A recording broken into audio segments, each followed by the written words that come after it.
युवाओं का देश है और युवा शिक्षा के माध्यम से अपने ओवरऑल डेवलपमेंट को प्राप्त होता है, पर्सनैलिटी डेवलपमेंट को प्राप्त होता है। व्यक्तित्व के निर्माण में सबसे महत्वपूर्ण यदि कोई बिंदु है तो वह है शिक्षा। शिक्षा के क्षेत्र में यूं तो बहुत से प्रयोग हुए हैं। मुझे स्मरण आता है रविंद्रनाथ टैगोर जी का, शांति निकेतन के नाम से उन्होंने भी शिक्षा के ऊपर प्रयोग किया। एक व्यक्तित्व और हैं पंडित मदन मोहन मालवीय, जिन्होंने बनारस हिंदू यूनिवर्सिटी का एक ऐसे समय में जब पूरे अंग्रेजी वर्चस्व के बीच में BHU उसका निर्माण किया। बनारस हिंदू यूनिवर्सिटी, जब क्रिश्चियनिटी को पनपाने वाले, क्रिश्चियनिटी का हर जगह पर प्रचार करने वाले ब्रिटिश साम्राज्य का यहाँ पर पूरा वर्चस्व था, उनके बीच में उनकी नाक के तले उन्होंने शिक्षा प्रणाली में एक आमूलचूल परिवर्तन करने का प्रयास किया। ऐसा ही एक बड़ा परिवर्तन किया था हरिद्वार में स्वामी श्रद्धानंद जी ने। उन्होंने गुरुकुल कांगड़ी का निर्माण किया, गुरुकुल कांगड़ी के माध्यम से गुरुकुल की स्थापना की और एक आदर्श गुरुकुलीय शिक्षा पद्धति को स्थापित करने का प्रयास किया। और चौथा बड़ा प्रयास हुआ था DAV शिक्षण संस्थाओं के माध्यम से महात्मा हंसराज जी ने शिक्षा को लेकर एक चुनौती को स्वीकार किया। जब कॉन्वेंट स्कूल खुल रहे थे, क्रिश्चियनिटी स्कूल्स खुल रहे थे, जहां लोगों का केवल मात्र शिक्षा के नाम पर इंफॉर्मेशन तो दी जा रही थी, परंतु मानसिकता ही बदली जा रही थी। धार्मिकता को बदलने की एक योजना थी और उसका पर्याय हमने देखा। उसको देखते हुए, उसको समझते हुए, उस चैलेंज को समझते हुए लाला लाजपत राय जी, तब महात्मा हंसराज जी, पंडित गुरुदत्त विद्यार्थी, इन सब लोगों ने मिलकर नेशनल कॉलेज, DAV कॉलेज और DAV मैनेजिंग कमेटीज, इस सब के माध्यम से DAV स्कूल्स की एक लंबी चेन स्थापित की। दोस्तों मित्रों, आप इस बात से परिचित होंगे कि इसी शिक्षा प्रणाली को समझते हुए संघ परिवार ने भी विवेकानंद स्कूलों के माध्यम से और विद्या भारती के माध्यम से ऐसे शिशु निकेतन विद्यालय चलाने का प्रयास किया और कमोवेश वह उस भारतीयता की आवाज को अंतिम तो व्यक्ति तक पहुंचाने के लिए प्रयत्नरत रहे। परंतु चुनौती एक ही थी कि जो शिक्षा प्रणाली स्थापित की गई है, या तो वामपंथियों के प्रभाव में काम कर रही थी या ब्रिटिश साम्राज्यवादी ताकतों के अंतर्गत वह काम कर रही थी। अंग्रेज चले गए, परंतु 1835 से स्टार्ट हुई मैकाली शिक्षा पद्धति ने भारत के पूरे जीवन को बदल कर रख दिया, भारतीयता की सोच को बदल कर रख दिया। युवाओं के भीतर विदेशी दास्ता को स्वीकार करने के लिए उनको मोटिवेट किया गया और उनके भीतर पाश्चात्य संस्कृति के प्रति अटूट प्रेम जागृत कर दिया। श्रद्धेय स्वामी जी महाराज को यह स्वीकार नहीं था। वह भारतीयता के पोषक थे, स्वदेशी के पोषक हैं और इस बात से उन्होंने एक नवीन क्रांति को आरंभ किया। शिक्षा के जगत में उस क्रांति का नाम है आचार्य कुलम। आचार्य कुलम, आपके मन में प्रश्न उठता होगा कि आचार्य कुलम आखिर है क्या?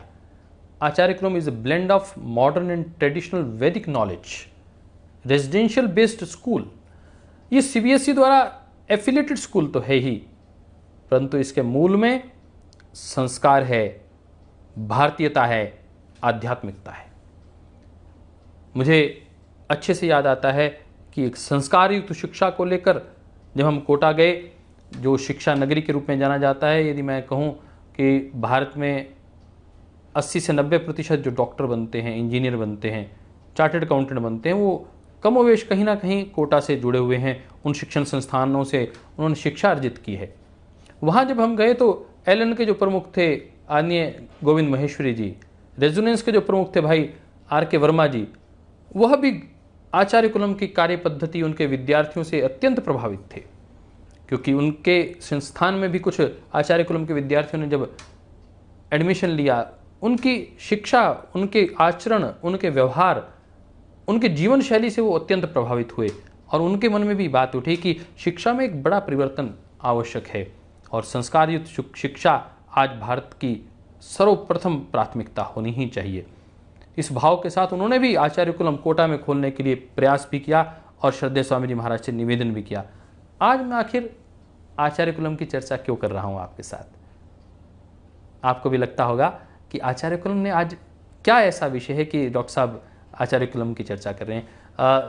दोस्तों, कल ही सीबीएसई के 12th का रिजल्ट आया है और ये आचार्य कुलम के इस 5-6 वर्ष की जो अभी तक का उनका पीरियड हुआ है, ओपनिंग से लेकर अब तक का 6 वर्ष पहले की बात है, जब मुझे याद आता है आचार्य कुलम 26 अप्रैल 2013 को माननीय नरेंद्र भाई मोदी जी, जो वर्तमान में भारत के माननीय प्रधानमंत्री जी हैं, तत्कालीन गुजरात के मुख्यमंत्री के नाते उन्होंने आचार्य कुलम का उद्घाटन किया था। 2013 से लेकर जब वो यात्रा आरंभ हुई तो पहला 10वीं का रिजल्ट आया 2017-18 में। और मुझे याद है कि जब ये हैंडबिल छपा था 2017-18 में, इतने विद्यार्थियों ने साहब 100% तो रिजल्ट था, 99.2% आयुष शर्मा युवराज जी 97.8%, लगभग आप समझिए कि 90% वालों की ही 90 और 90% से ऊपर वालों की एक लंबी फहरिस्त थी। यदि मैं यूं कहूं, पहली बार किसी विद्यालय का 10th का रिजल्ट आया हो और वो भी 100% रिजल्ट आया हो और उसमें भी 90% से ऊपर बच्चों का 90% से अधिक मार्क्स आए हों, ये अपने आप में एक कीर्तिमान है साहब। वह यात्रा जो 2013 से, मात्र 2013 से आरंभ हुई, 6ठी कक्षा से आरंभ होकर 10वीं कक्षा का रिजल्ट आया 17 और 18 में, वह पहला 12th क्लास का रिजल्ट कल 13 जुलाई को हम देख रहे थे कि सीबीएसई का जब रिजल्ट आया तो चहुं और एक विषय था कि आचार्य कुलम के विद्यार्थियों का रिजल्ट कैसा रहा होगा। तो आचार्य कुलम के विद्यार्थियों का रिजल्ट भी बहुत अद्भुत रहा। मेरा आज इस विषय को लेने के पीछे उद्देश्य यही था। मैं पिछली बार भी आपसे चर्चा कर रहा था कि आखिर असफलता के मानक क्या हैं और सफलता के सूत्र क्या हैं। सफलता के सूत्रों में यदि बात की जाए तो श्रद्धेय स्वामी जी महाराज इसको बहुत सीधे सीधे से कहते हैं कि सफलता मायने अखंड प्रचंड पुरुषार्थ, विकल्प रहित संकल्प, अभी नहीं तो कभी नहीं। इन 3 वाक्यों में श्रद्धेय स्वामी जी महाराज के पूरे जीवन की सफलता को आप बांध सकते हैं।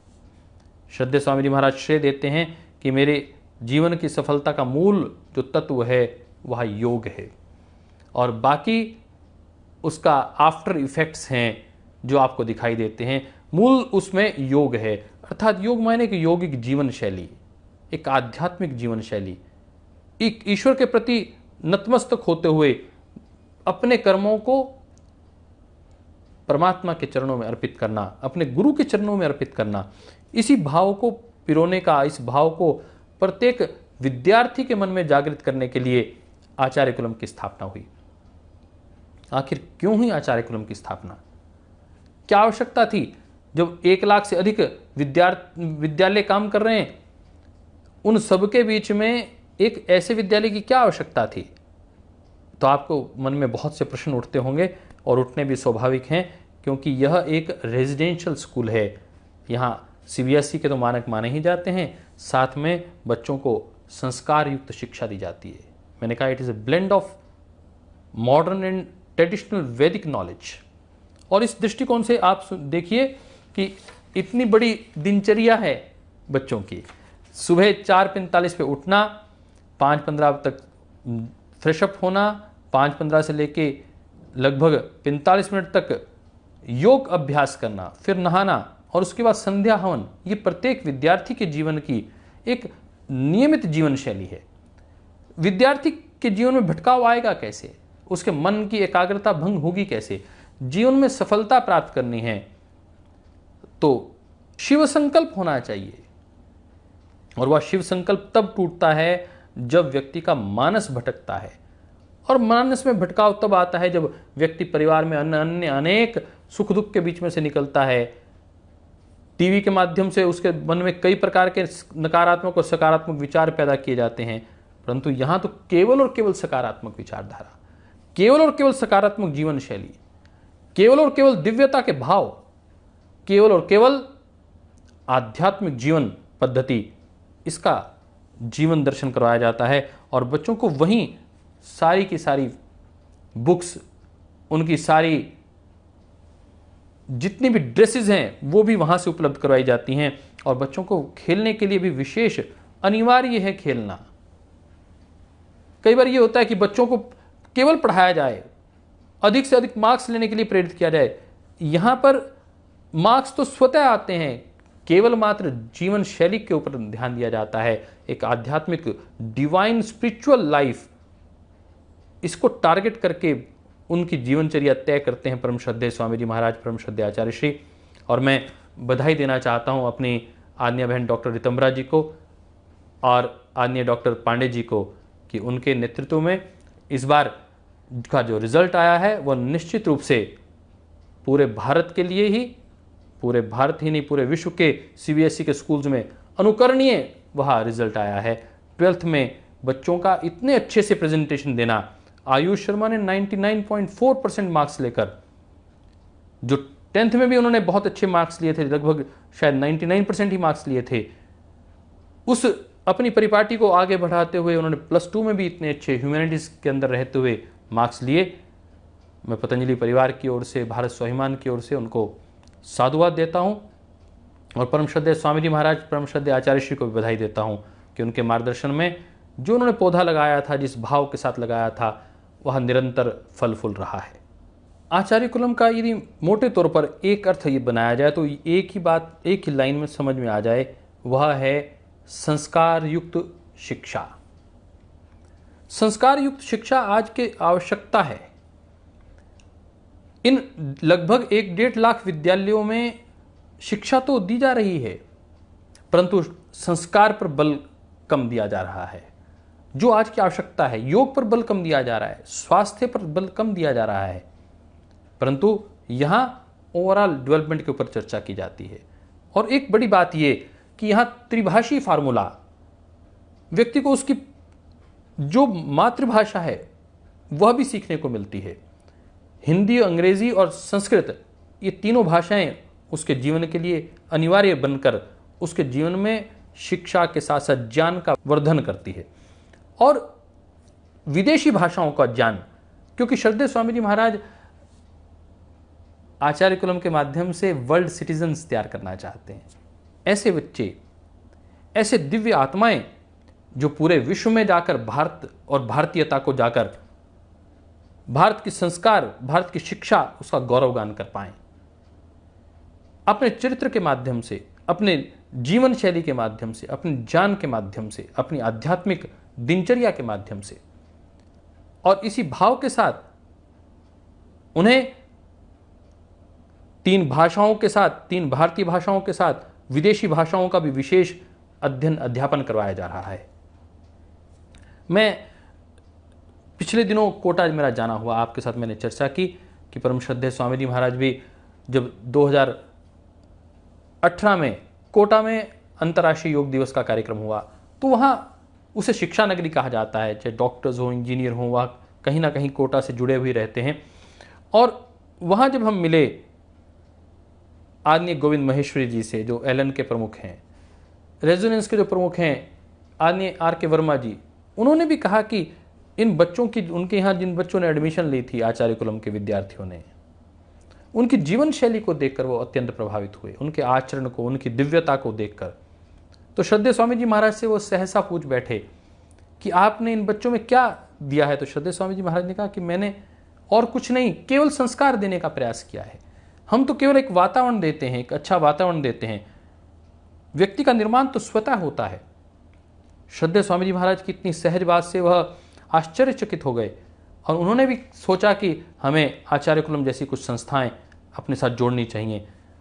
जब उन्होंने इस बात को कहा कि आचार्य कुलम आने वाले समय की एक बड़ी क्रांति के रूप में भाग लेगा, मैं भी एक बार ठिठक गया कि केवल मात्र अभी एक विद्यालय बना है और ये भारत में शिक्षा की क्रांति की चर्चा कर रहे हैं। यहाँ के लोग जो शिक्षा के जाने माने दिग्गज माने जाते हैं, तो मुझे समझ में आया कि श्रद्धेय स्वामी जी महाराज की एक बड़ी योजना है और उस बड़ी योजना में भारत के युवाओं को, भारत के आने वाली युवा पीढ़ी को, जो भारत का भविष्य है, उसका नवनिर्माण कैसे हो, उसकी चिंता श्रद्धेय स्वामी जी महाराज के मन में है। और उन्होंने एक विकल्प दिया है मैकाले शिक्षा पद्धति का। मैकाले शिक्षा पद्धति जिसने भारत की मानसिकता को विकृत करने का प्रयास किया। मैकाले शिक्षा पद्धति में सबसे बड़ी विकृति यही है कि वहां भारतीयता का पोषण नहीं है, वहां नकारात्मकता का पोषण तो हो रहा है, वहां ना तो इतिहास ठीक से पढ़ाया जा रहा है, एक विकृत इतिहास जो वामपंथियों द्वारा परोसा गया है। हम वामपंथियों की आलोचना इस दृष्टिकोण से नहीं करना चाहते, परंतु हम उस मिलावट की चर्चा करना चाहते हैं, वह दूषित मानसिकता की चर्चा करना चाहते हैं जो भारत के गौरवगान की चर्चा नहीं करती। वहां अकबर को लेकर तो बहुत गुणगान किया जाएगा, परंतु महाराणा प्रताप के विषय में चर्चा नहीं होगी। वहां चर्चा होगी ब्रिटिश न्यायवाद की, परंतु वहां भगत सिंह के आंदोलन की चर्चा नहीं होगी। वहां भगत सिंह को उग्रवादी कहा जाएगा। यह एक भारतीय कैसे स्वीकार कर सकता है? महाराणा प्रताप, पृथ्वीराज चौहान,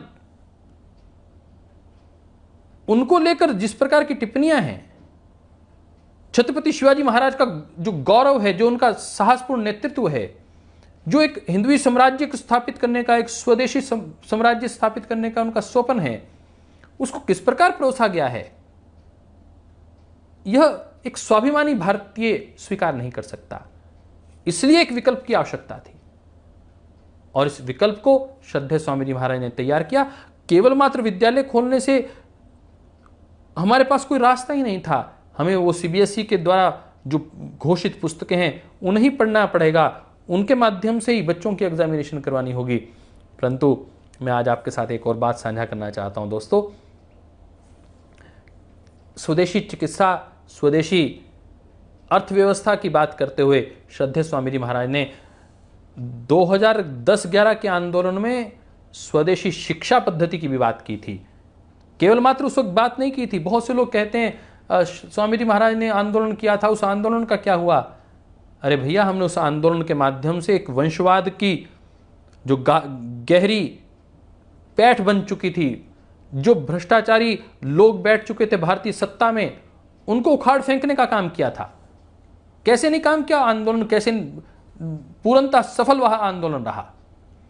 सत्ता बदली, सत्ता की सोच बोली, विकृत जो सोच थी, जो नकारात्मक सोच थी भारतीयता के प्रति, उस सोच को उखाड़ फेंका और भारतीयता का संप्रेषण करने वाली, भारतीयता को स्थापित करने वाली सोच को स्थापित करने का कार्य परम श्रद्धेय स्वामी जी महाराज के नेतृत्व में आप सब कार्यकर्ताओं ने, भारत स्वाभिमान की भुजाओं ने, पतंजलि योगपीठ के एक कार्यकर्ताओं ने अपने खून पसीने के साथ किया। केवल मात्र सत्ता परिवर्तन हमारा लक्ष्य नहीं था। हम बहुत बड़े नारे दिया करते थे और मुझे आज याद है और इसको गौरव से मैं स्मरण करना चाहता हूं कि सत्ता बदली, बार बार व्यवस्था बदलेंगे इस बार। तो हमने देखा व्यवस्था बदलने की जब बात आई, आप आयुर्वेद के विषय में जानते हैं, योग में हमने क्या काम किया, व्यवस्था क्या बदली, सरकारी तंत्र पर क्या हुआ, आपको अच्छे से पता है। परंतु शिक्षा के क्षेत्र में व्यवस्था कैसे बदली, उसमें पतंजलि योगपीठ की क्या कंट्रीब्यूशन है, इसकी चर्चा मैं आने वाले दिनों में भी आपके साथ साझा करूंगा। परंतु इतना अवश्य कहना चाहता हूं कि भारतीय शिक्षा व्यवस्था में एक मील का पत्थर साबित होने वाला है भारतीय शिक्षा बोर्ड। श्रद्धेय स्वामी जी महाराज के भारतीयता की, स्वदेशी की क्रांति का एक, मैं कहता हूं, शंखनाद उसके माध्यम से होने वाला है, जिसके माध्यम से हजारों लाखों विद्यालय उस बोर्ड के साथ जुड़ेंगे और करोड़ों विद्यार्थियों के जीवन में एक नई सोच, एक नई मानसिकता, एक भारतीयता का वातावरण और विदेशी मानसिकता में डूबी हुई वामपंथियों के द्वारा पोषित उस शिक्षा प्रणाली का एक बेहतर क्रांतिकारी स्वदेशी विकल्प आपको मिलने वाला है। उसकी बहुत अधिक आज चर्चा नहीं करूंगा, समय कम है। परंतु गुरुकुल शिक्षा प्रणाली और मॉडर्न और वैदिक एजुकेशन को उसका ब्लेंड करके एक ऐसा ट्रेडिशनल इंटीग्रेटेड जो कोर्स श्रद्धेय स्वामी जी महाराज ने सीबीएसई के साथ मिलकर किया है, वह भी अपने आप में एक बहुत बड़ी क्रांति है। आचार्य कुलम में उन विद्यार्थियों की आज हम चर्चा कर रहे थे जिन्होंने 12वीं के एग्जाम में अपने आप को और अपने पुरुषार्थ से, अपनी मेहनत से अपने संस्थान को गौरवान्वित किया है। परम पूज्य स्वामी जी महाराज, परम श्रद्धेय आचार्य श्री को सम्मानित किया है। ऐसे ही भाई आयुष शर्मा, आकांक्षा, भार्गव जी, शुभम सेन, अनुष्का, जिज्ञासा, पावनी भार्गव, वंदना जी, और मैं देख रहा था कि हमारे बहुत से और अन्य साथी इसमें शामिल हैं। उनकी फोटोग्राफ्स भी आपको देखने को मिलेगी, परंतु मैं देख रहा था कि आयुष शर्मा जिसने ह्यूमैनिटीज़ में 497 नंबर लेके 99.4% मार्क्स लिए, आकांक्षा 490 मार्क्स, हितांशी चौहान 487, संस्कृति 482, भार्गव 477 और ध्रुव मिश्रा साइंस में, हर्षिता कंबम, अनुभव, हर्षवर्धन माने, जो साइंस स्ट्रीम में जो बच्चे जिन्होंने अपनी प्रतिभा का लोहा मनवा दिया इस सीबीएसई पैटर्न में, इस रेजिडेंशियल स्कूल में पढ़ते हुए, उनका हम अभिनंदन करते हैं। और कॉमर्स स्ट्रीम में हितांशी चौहान, नरेंद्र चौधरी और कृष्ण राम प्रकाश, उनका हम अभिनंदन करते हैं।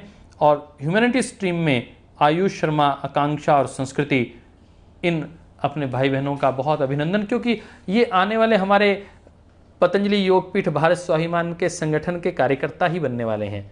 तो इसलिए संगठन के इन प्रथम चरण के कार्यकर्ताओं का, श्रेणी के कार्यकर्ताओं का हम हृदय से अभिनंदन करते हैं। और भारत और भारतीयता को जीने वाले उन सभी अध्यापकों का भी, जो इसके मूल में, जिन्होंने एक आदर्श जीवनचर्या के साथ साथ एक आदर्श शिक्षा इनको प्रदान की है, उनको भी मैं, पूरे स्टाफ को भी हृदय से अभिनंदन करना चाहते हैं। हम पतंजलि योगपीठ भारत स्वाभिमान के प्रत्येक कार्यकर्ता, प्रत्येक सहयोगी, अभिभावक और उनके शुभकामना रखने वाले ऐसे ही शुभचिंतकों की ओर से ऐसे सब बच्चों को हमारा बहुत सा प्रेरणापूर्वक आशीर्वाद, प्रेम पूर्वक आशीर्वाद, और बस अपने भविष्य में इसी प्रकार अपने कीर्तिमान स्थापित करते रहें। और पतंजलि की इस धर्म ध्वजा को, इस भारतीयता की ध्वजा को, इस भारत स्वाभिमान की ध्वजा को लेकर वह देश विदेश में जाएं, अपने आप को स्थापित करें और एक एंटरप्रेन्योर के रूप में वह रोजगार लेने वालों की लाइन में ना खड़े हों, रोजगार देने वालों की एक लंबी कतार आचार्य कुलम के ये विद्यार्थी तैयार कर पाएं। इस बहुत सी मंगल कामनाओं के साथ फिर हम चर्चा करेंगे शिक्षा के क्षेत्र में आने वाले जो क्रांतिकारी कदम परम श्रद्धेय स्वामी जी महाराज उठा रहे हैं, परम श्रद्धेय आचार्य श्री उठा रहे हैं, उसकी चर्चा करेंगे। आज के लिए इतना ही। आचार्य कुलम के इन विद्यार्थियों को आप सबकी ओर से शुभकामनाएं देते हुए आज के सत्र को, आज के एपिसोड को यहीं संपन्न करते हैं। ओम शांति शांति शांति।